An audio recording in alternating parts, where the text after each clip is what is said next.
Assalamualaikum warahmatullahi wabarakatuh. Hello guys, how are you today? I hope your day always fine, good, and give some healthy from our God Allah Subhanahu wa Ta'ala. Amin amin ya rabbal alamin. Okay, here I'm with my friends from 5th group on a presentation about Jaren. And allow me to introduce the speaker presenter. The first is me, Divalvia Muklisyah. The second is Kayanatun Nisa. The third is Kafaratul Lailiyah. And the last is Ade Fahmi Muhammad Idris. Okay, here I want to tell you about Jaren. Jaren looks exactly the same as a present participle, but it is useful to understand the difference between the two. The gerund always has the same function as a noun, although it looks like a verb. Some use of the gerund are covered on this page. A separate page deals with verbs that are followed by the gerund. In the Indonesian language, gerund terlihat sama persis seperti present participle. And do you know what the mean of the present participle? Yaitu adalah kata kerja yang berakhiran ing yang digunakan dalam progressive atau continuous tense. Tetapi sebaiknya Anda memahami perbedaan keduanya. Gerund selalu memiliki fungsi yang sama seperti kata benda meskipun terlihat seperti kata kerja. Beberapa penggunaan gerund di halaman ini ada halaman terpisah yang membahas tentang kata kerja yang diikuti oleh gerund. The gerund as the subject of the sentence. Gerund sebagai subjek kalimat. Example. The first is eating people is wrong. The second is hunting tigers is dangerous. The third is flying make me nervous. The fourth is brushing your teeth is important. And the last is smoking cause lung cancer. Okay, maybe enough from me. Thank you. Tunisa, I will continue the presentation. The gerund as a complement of the verb to be. Gerund sebagai komplement atau pelengkap kata kerja to be. Examples: one of his duties is attending meetings. The hardest thing about learning English is understanding the gerund. One of life's pleasures is having breakfast in bed. Next, the gerund after prepositions. Gerund setelah preposisi. The gerund must be used when a verb comes after a preposition. This is also true of certain expression ending in a preposition. For example, the expressions in spite of and there is no point in. Gerund harus digunakan saat kata kerja diletakkan setelah preposisi. Hal ini juga berlaku untuk beberapa ekspresi tertentu yang berakhir dengan preposisi. Misalnya, in spite of dan there is no point in. Examples: can you snatch without opening your mouth? She is good at painting. She avoided him by walking on the opposite side of the road. We arrived in Madrid after driving all night. My mother decided against postponing his trip to Hungary. There is no point in waiting. In spite of missing the train, we arrived on time. The gerund after phrasal verbs. Gerund setelah phrasal verbs. Phrasal verbs are composed of verb and preposition or adverb. Kata kerja frasa atau phrasal verb tersusun dari kata kerja dan preposisi atau kata keterangan. Examples: when will you give up smoking? She always puts off going to the dentist. He kept on asking for money.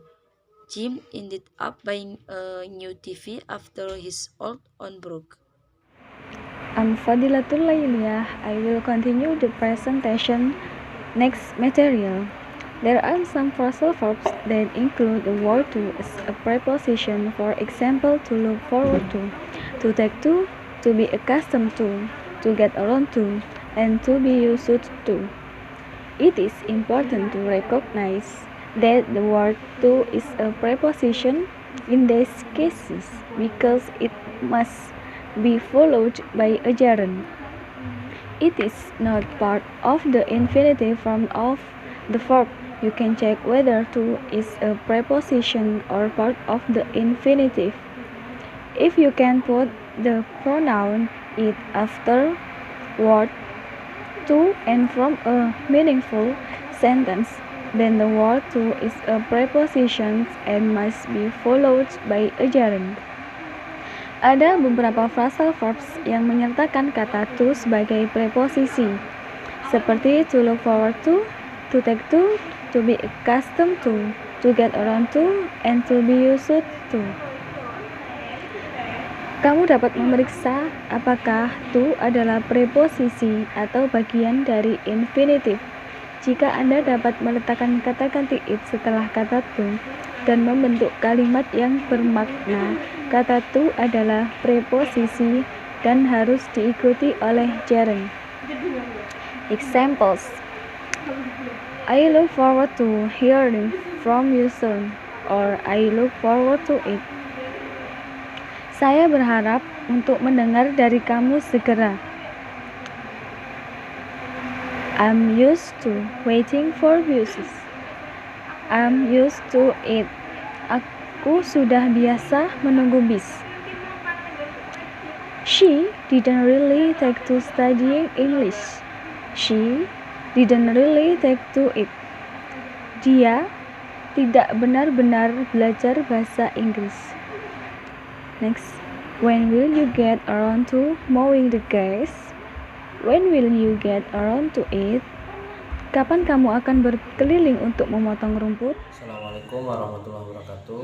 I will continue from the previous discussion. The gerund in compound nouns. In compound nouns, using the gerund, it is clear that the meaning is that of a noun, not of a continuous verb. For example, with the word swimming pool, it is for swimming in.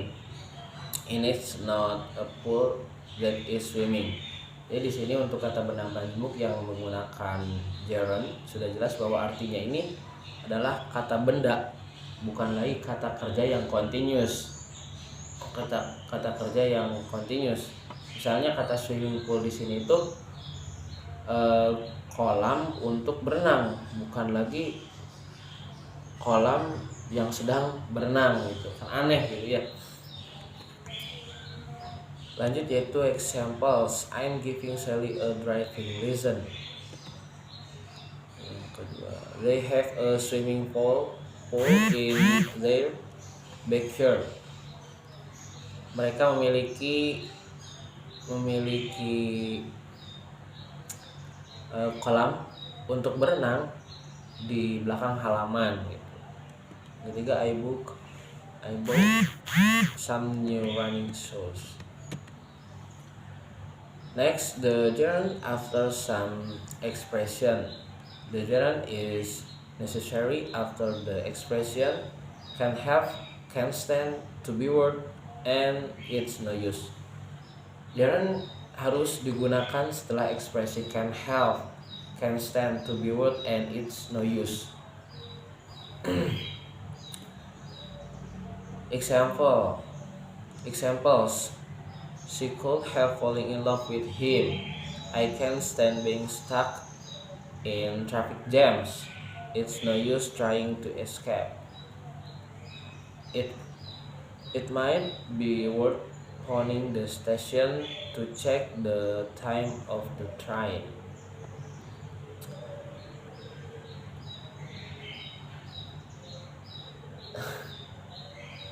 That's all I can say as the speaker. I'm sorry if there are many mistakes. I'm sorry. Assalamualaikum warahmatullahi wabarakatuh.